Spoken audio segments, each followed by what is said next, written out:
This is Family Hour, empowering families one episode at a time. This is our Thursday edition. We greet you in the name of our Lord Jesus Christ, and we welcome you from News at 8.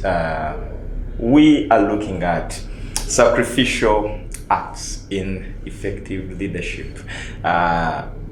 What is sacrifice? You know, when you talk about sacrifice in leadership, there is a lot that comes up. So someone might think it is telling people to go get this cock and then cut off the head and then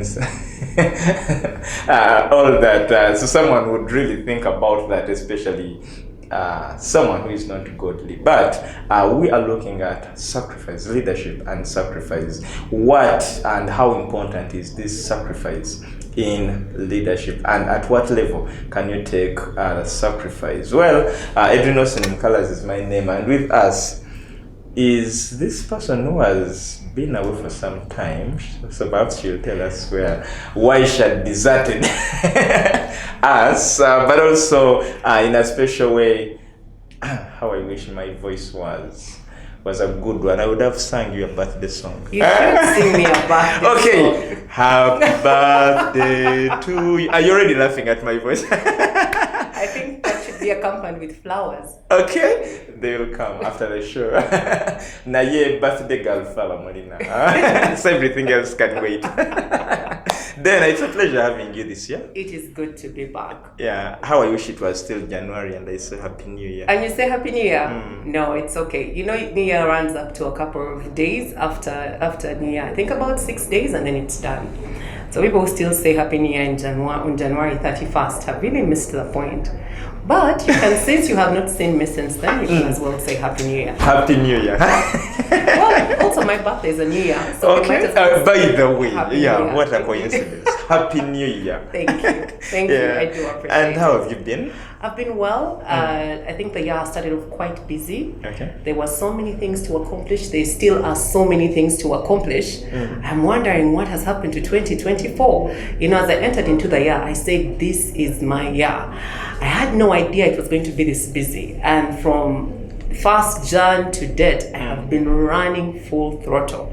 It feels like there is no break. But I'm glad a few days ago I took a break and just took a personal retreat, especially because when it comes to your birthday and you're ending a particular season, it's good to take time and take stock and go back and think through the aspects of your life and also just allow God to pour into you. And I think I really did enjoy that time away. I never wanted to come back, but we're here. I said, I actually left that saying I have responsibilities and Edwin is part of the responsibilities I have to honor. So here I am. Actually, when you talked about this year being busy, you know, we started it as a country. We started the year at a busy note. Summits after summits, this celebration after this, and So, but here we are. Here we are. I think it's going to be that kind of year. It's going to be a very, very, very busy year. Okay. It will be the year where we are tested in many ways. I think that we're going to be tested on every level, whether it's physically, family-wise, resources, responsibility. I think this is going to be such a stretching year for many people. Okay. Well, we are here with leadership and sacrifice. But like I said, as I was giving a preamble for this show, when you talk about sacrifice, people have a lot of superstitions when it comes to sacrifice. So someone immediately thinks, so these people also tell us to sacrifice in leadership. What is the sacrifice we are talking about that a leader needs? Nothing comes without a cost in life. Okay. Nothing good comes without a cost. There will always be a cost. If you want the suit that you're wearing, it's going to come at a cost.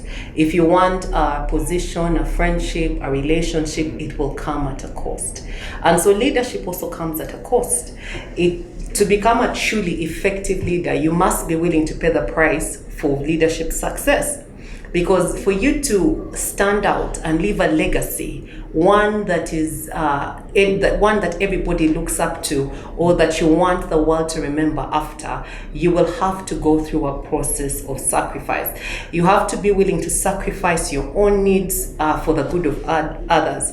And many leaders will make many sacrifices along. You will start off at a younger stage, sacrificing minimal. And it will not seem like it's costing you a lot. But as you grow up in leadership, or you attain more ranks and attain more positions, the sacrifices will be harder.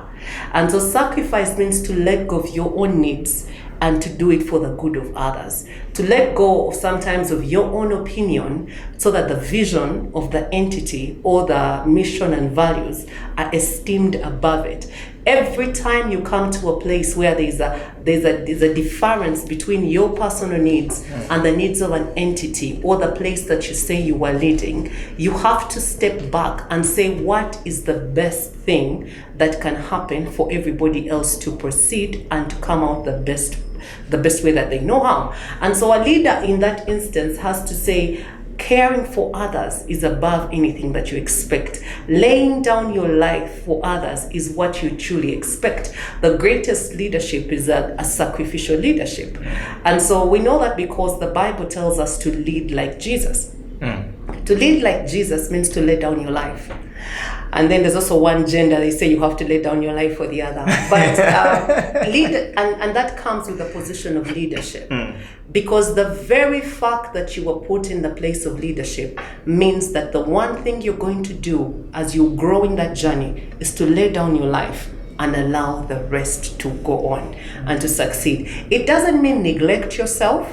It does not mean do not take care of your mental health, your mental awareness, don't take care of your physical needs. No, that's not what it means.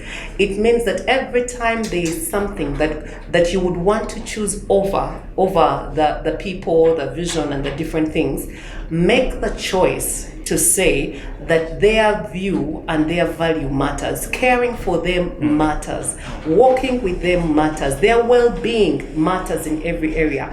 Now, that kind of leadership creates a relationship between the led and the leader. And more likely than not, a leader that lays down their lives for people, their people that they are leading will also begin to lay down their lives for the vision and for the leader, because they know and they see the price that the leader has paid. And it's the life that we are all called to at whatever level of leadership. It's the life each of us is called to lay down our lives that the vision or the people might proceed. Okay, I look at you talked about giving in, laying down your life to see so that the company can move on. But we are living in a community or in a world full of selfish people. That someone says, I cannot give in my whole for this particular one, or I cannot give in my everything for this person or for this particular group of people. So we have a category of people, or a breed of people who work reservingly. They cannot put in their whole. Why do you think people have that mentality, even when they say they are so passionate about work, but they feel they should give in up to a particular level, and then they reserve? Well, inanimate, all of us are selfish as human beings. Okay. A child is selfish. They will pick their toy, pick their thing. If there's another child being added into the family, they will not want to share that space. Yes. You're going to see children fight over certain things. Inanimate, each of us are selfish. We're born with that nature. It's not something that comes out of something that is learned. And so what you're doing when you're growing up is unlearning that ability. Make space for others. It starts as a child. When a child receives another person in the house, it starts with opening up their heart to receive somebody else. I had to say this, but when I was much younger as a child, I felt that we were too many in the home because our family was a homestead. But that was the nature of African families at the time. And so your parents' siblings are in, your mother's siblings are in, your cousins are in. It's a small house where we all suffering in that house. And because I felt entitled to the fact that it's my father's house, I sometimes said very unkind words to my cousins that came. I wanted to remind them that this space was not there, so they did not have equal right to food or equal right to the things that I thought I was entitled to by being a daughter of the house. If I had been taught a bit better or curtailed in how I felt about that, I think we would have grown in becoming the individuals that we expected. I see them now grown people making a living out of their lives, making the best out of their lives, and I'm even afraid to ask, do you remember when I said something like that? Because it's embarrassing and it's sad. But that's who we are as children. We as people, we want to hold and hoard everything that we are given. And even it chants out to the workspace. When you get to the workspace, everybody is thinking, me first, everybody after me. Same thing as leaders. I was looking at a decision recently where a leader rose in a particular area. There was a call for a boycott of something. And I smiled and said to somebody that, let me tell you what will be the decision factor, personal interests. In the end, everybody will go into a personal interest to decide how they respond. Never mind that they're going to placate that or cover that up with the idea that no, it's for the greater good of people. You're human beings. You can't be fooled. You've lived long enough to know when we are advancing our name and our fame as opposed to other people. Because if it was really greater good, you would have thought of the outcome of what you were going to do. Well, that's the price of leadership. There are many interests to balance constantly. There are always interests to balance. And the good leader manages to take a win-win and know when to lose and when to win, when to give and take, that you give up something and make something from it. That's the politics of the life that we live in. So why do people, in instance, hold back? Yes. Besides being selfish as human beings, we are not unlearning what that aspect of our lives. Sometimes people have been hurt. They've been hurt in workspaces. Now, if you have worked long enough, more than 5 years or so, maybe even more. I mean, even my very first workspace, I was hurt on the first day. I went home and told my parents, this is not right. This is not acceptable. And I thought they were listening to me. They lectured me. I went back to work the next day. I mean, you had given up on I hadn't, but I was expressing my displeasure at how I had been treated by somebody who claimed to be a Christian, but was treating us quite opposite. And I thought it was very disturbing for a young person just out of school.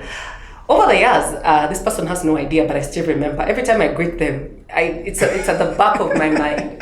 When they told you, leave your Christian. No, that was actually my second one. That was the second. Oh. I'm talking about the very first. Wow. The very first was also very interesting. It was very interesting. I went home and said, I'm not sure about this particular place. But I think my parents were just eager to have me out of the house. I just finished LDC and it was time to work. I mean, they had to earn all the money they had paid for. So sometimes people have been hurt in workspaces, because by human nature we are all going to rub against one another, and when we rub against one another, we injure one another. We injure one another, we hurt one another, because we are broken individuals and we are broken as a people. And as we do that, we don't realize that the repercussions is that we are setting the pace, especially for someone just coming into the workplace. We are setting the pace for how they treat work from this place onwards. And that's why leaders sacrificing and showing this particular model to people who are just coming into the workspace is critical, especially for us as a country in this season.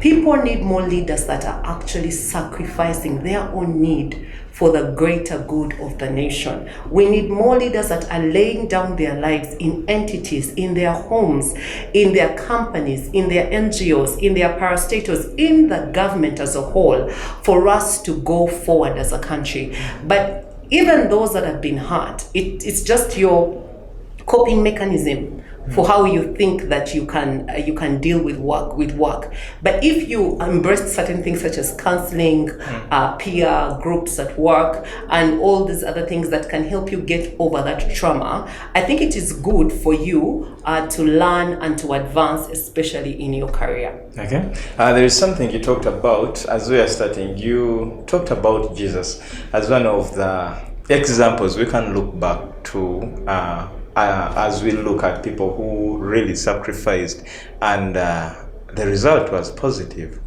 Are there any other significant, probably? Was it positive for Jesus? No, I mean, it wasn't positive for Jesus, but then for us.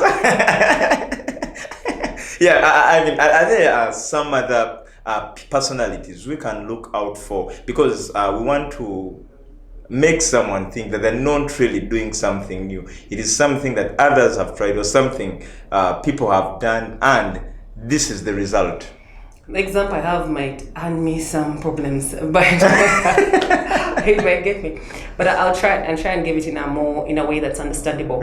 I know that at some time when we're having very heated elections in this country, and somebody was in jail at the time, and really it's easier if the person had remained in jail. But we have a legal system that needs to turn. And of course there were instructions flying from every single corner, but I will always applaud this leader that in the midst of that chaos, they found a brilliant way and wisdom to say, no, let's follow the way the law is laid. Let's follow the way the law is laid. And they gave the pros and cons to the powers that be, so that the case would follow through its proper channels. And I really commend that leader, because this person was taking a lot of heat from both sides, and the kind of heat that would make you even lose your reputation. And trust me, I saw the people whose lives had been spared get up and abuse this person. And I smiled and I said, if only you knew what they had to do for you to see the freedom that you were experiencing at this point in time. You have many people who pay prices, but you see, the thing about leadership is that you pay those prices in a corner. You pay them in the dark. It's not something that you're going to publicize about. If you are a good leader, you don't publicize.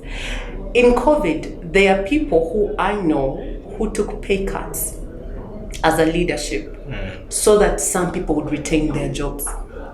They said, I will take a bit of my salary and my allowances will go off so that at least the cleaner can stay, so that at least somebody else can stay. And so and even if the cleaner felt like, no, this is such a meager thing from what I'm getting, what they didn't understand is that the bosses were taking a pay cut. Similarly, I've seen it. It has also happened at church. Same scenario. COVID time, some people had to take pay cuts. They had to take pay cuts. Their allowances had to be cut, and they had to balance the boat to see what can we offload, what can we stay, so that this entity can function. The world now is in need of some hope. The hope comes from church. The hope, and we're going to broadcast to tell people that you still can live another day, that there is hope for tomorrow. And so what the church did was take a very hard decision then and say, okay, let's take a pay cut, let's remove some of these allowances. Yes, some people may have to go, but we are making this choice so that we continue, so that even post-COVID, when the church is eventually open, people are not coming back to a church that is in debt. There are churches that closed all over the world. There are businesses that folded. There are people that lost their buildings. But the people who chose to say, let's remove what we are getting from, it's not that they were not in need. They were in need. They were in need. Their families were in need. There are people who were depending on them that were in need. But the best way to look at it was what will keep the boat afloat. What will allow this boat to keep floating even when we are past this particular crisis? And the crisis was raging for some time. Nobody knew when we would finally be unlocked or the lockdown would be lifted. Nobody knew all these scenarios were going to come. But when they finally were lifted, many people had a lot to judge from the repercussions. People who lost their jobs, people who were cut off, people who did all those things.